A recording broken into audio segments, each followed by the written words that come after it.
Last class में हम लोगों ने डायमेंशनल एनालिसिस के बारे में पढ़ा था और अब इसी में हम लोग क्या करेंगे, अभी डायमेंशनल एनालिसिस का पूरा जो उसका एप्लीकेशन है वो एप्लीकेशन स्टडी करेंगे।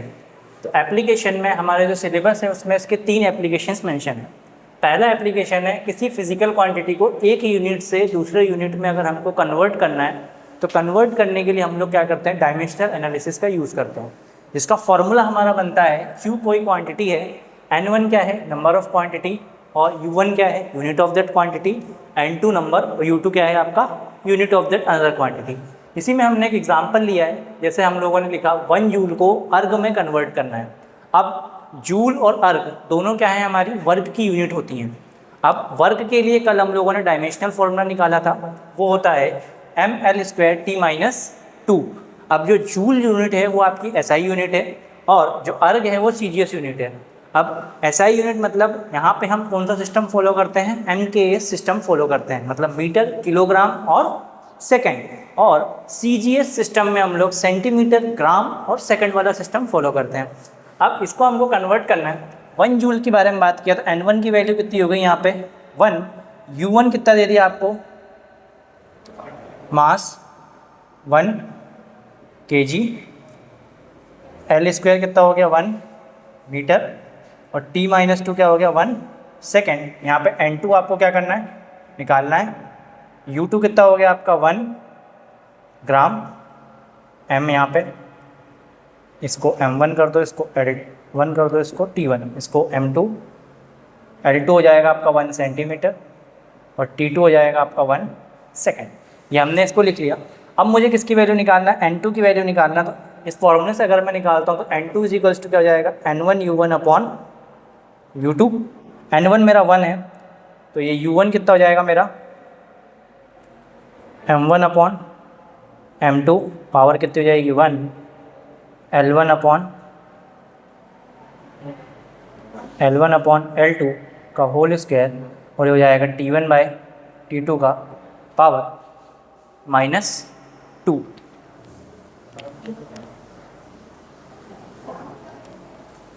अब यहाँ पे अगर मैं रखता हूँ N1 की वैल्यू कितनी 1 kg अपॉन यहाँ पे 1 ग्राम, यहाँ पे क्या जाएगा आपका 1 मीटर अपॉन 1 सेंटीमीटर का होल स्क्वायर, यहाँ पे 1 सेकेंड अपॉन 1 सेकेंड की पावर -2। ये तो पूरा कैंसिल, 1 की पावर एनीथिंग 1 ही होता है। अब kg को आप अगर इसमें कन्वर्ट करोगे ग्राम में तो ये कितना हो जाएगा 1000 ग्राम अपॉन ग्राम, ग्राम से ग्राम कैंसिल, इसको 1 मीटर इजिकल्स टू 100 सेंटीमीटर और नीचे क्या जाएगा आपका सेंटीमीटर, इसका स्क्वायर सेंटीमीटर सेंटीमीटर कैंसिल। तो यहाँ पे बचेगा 10⁻³ इंटू 10, इसको ऐसा लिख सकता हूँ 10 का स्क्वायर और स्क्वायर यहाँ मल्टीप्लाई हो जाएगा 10⁴, मतलब N2 की वैल्यू कितनी हो गई आपकी 10⁻⁷। तो यहाँ पे 1 जूल इजिकल्स टू अगर हम लिखें तो ये होता है 10⁻⁷ अर्ग। तो ये हो गया हमारा डायमेंशनल फार्मूला का पहला एप्लीकेशन। फिर सेकंड एप्लीकेशन होता है check the correctness of the physical relation. किसी फिजिकल रिलेशन की हम लोग क्या करते हैं, उसको करेक्टनेस को चेक करते हैं। वहाँ पे हमारा एक आता है principle of homogeneity. Principle of homogeneity आपका ये बोलता है कि अगर कोई साइड है उसका LHS और अगर वो समेशन में है तो उसका LHS और RHS समेशन वाले सम के भी बराबर होता है। जैसे हम अगर यहाँ से एक इक्वेशन लेते हैं, ये हमारी सेकेंड इक्वेशन ऑफ मोशन है। तो सेकेंड इक्वेशन ऑफ मोशन के लिए S क्या होता है, यहाँ पे हमारा डिस्टेंस होता है, तो ये S आपका UT के बराबर भी होगा डायमेंशनली और S आपका क्या हो जाएगा हाफ AT² के बराबर भी होगा। यहाँ पे हम लोग ये न्यूमेरिकल वैल्यू को कंसिडर नहीं करते हैं। अब ये कैसे इक्वल होगा, अगर ये डिस्टेंस है तो इसकी डायमेंशनल फार्मूला क्या बन जाएगा L, UT का क्या बन जाएगा LT-1 वेलोसिटी का, टाइम का क्या हो जाएगा T, अब ये हो जाएगा LT-1 + 1, तो anything raised to the power 0 is 1, तो ये L = 1। तो एक साइड चेक हो गई। फिर हमको इसका सेकंड पार्ट भी चेक करना पड़ेगा। तो L = हाफ नहीं करेंगे, एक्सेलरेशन क्या हो जाता है LT-2 और यहाँ पे क्या हो जाएगा T², इसका आप सॉल्व करोगे तो L = L। तो ये क्या है, प्रिंसिपल ऑफ होमोजेनिटी का आपका पूरा कंसेप्ट है और इस कंसेप्ट पे आपका नीट और जेई जो भी हमारे कॉम्पिटिटिव एग्ज़ाम्स हैं उस पर बहुत इंपॉर्टेंट क्वेश्चंस हर साल कहीं ना कहीं पूछे जा रहे हैं। तो ये टॉपिक हमारे लिए, इस पर आप 5 स्टार लगा लीजिएगा, ठीक है। फिर थर्ड जो आता है आपका, to check the relation between different physical quantities.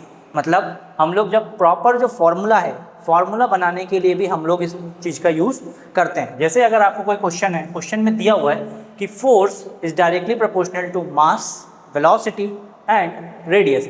अब इससे रिलेटेड आपको कोई भी उसका फॉर्मूला नहीं पता है, तो आप क्या करोगे, डायमेंशनल फॉर्मूला का यूज़ करोगे और यहाँ से इसका फॉर्मूला बनाओगे। तो मैंने मास, वेलोसिटी और रेडियस तीनों को ले लिया और तीनों के ऊपर पावर असाइन कर दी A, B एंड C। अब फोर्स के लिए डायमेंशनल फॉर्मूला हम जानते हैं m(L_t-2) होता है, इज इक्वल्स टू मास के लिए क्या हो जाएगा m⁴A, वेलोसिटी का क्या हो जाता है L_t-1⁴B और लेंथ के लिए क्या हो जाएगा L⁴C। रेडियस भी एक प्रकार से लेंथ है तो उसके लिए भी हम L ही लिखेंगे।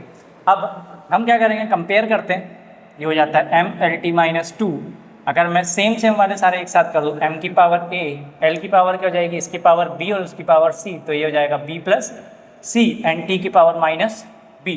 अब बेस सेम होता है तो हम लोग क्या करते हैं, पावर को कंपेयर कर देते हैं। तो A की वैल्यू यहाँ से क्या जाएगी, इसकी पावर 1, इसकी पावर 1 है, A की वैल्यू 1 एंड B+C की वैल्यू भी 1 और -B की वैल्यू क्या जाएगी -2। ये वैल्यू मैं उठा के इस इक्वेशन में पुट करता हूँ, तो यहाँ से C की वैल्यू हो जाएगी 1 - B इज इक्वल्स टू 1 - 2, ये हो जाएगी आपकी -1, ठीक है। अब A, B और C तीनों की वैल्यू उठा के ऊपर वाली इक्वेशन में अगर हम रखते हैं तो F is directly proportional to क्या हो जाएगा, m की पावर A की जगह पर 1, फिर V की पावर पे 2 और R की पावर पे -1, तो ये बन जाता है हमारा इक्वल्स टू कुछ कांस्टेंट आएगा K mv²/r। ये हमारा सेंट्रीपिटल फोर्स का फॉर्मूला है, ठीक है। तो यहाँ पे हमने इस कंसेप्ट का यूज़ करके हमने क्या किया, फॉर्मूला पूरा बनाया है। जैसे जैसे आप अभी अपने कोर्स में आगे जाओगे, हम लोग आगे इसी फॉर्मूले का यूज़ करके स्टोक्स लॉ, पॉइजलेस थ्योरम और सब चीज़ इसी से प्रूफ करेंगे, ठीक है। सो ऐसे ही इंटरेस्टिंग वीडियोस के लिए चैनल पे लाइक करो और सब्सक्राइब करो।